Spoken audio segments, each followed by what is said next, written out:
কেরালায় ধরা পড়ল জঙ্গি, তার ভোটার কার্ড 10 বছর পশ্চিমবাংলা, মুর্শিদাবাদ, নওদা, হরিহরপাড়া 2 জায়গা দিয়ে আছে।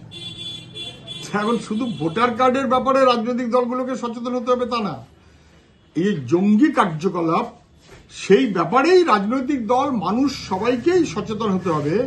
কেননা জঙ্গিদের কোনো জাত, ধর্ম, রাজনীতি থাকে না, দল থাকে না।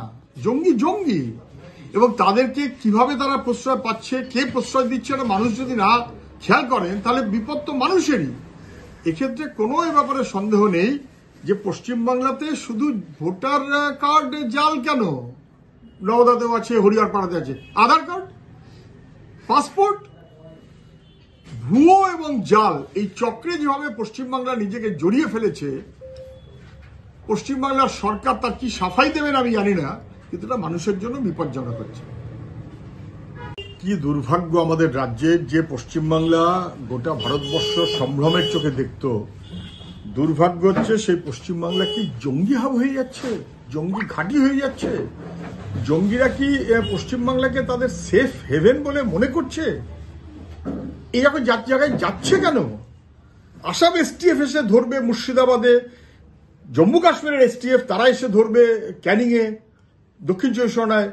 তা আমাদের এসটিএফ করে নাকি, আর আমাদের গোয়েন্দারা করে নাকি? ওরা সব টের পাচ্ছে, আমরা টের পাচ্ছি না কেন? নাকি আমরা প্রশ্রয় দিচ্ছি? এর আগে বহুবার এরকম দেখা গেছে। এবং এই জঙ্গি কার্যকলাপের মাথায় যারা, তারা যে রাজনৈতিক প্রশ্রয় পাচ্ছেন শাসক দলের, এটা নিয়ে কারো কোনো সন্দেহ আছে?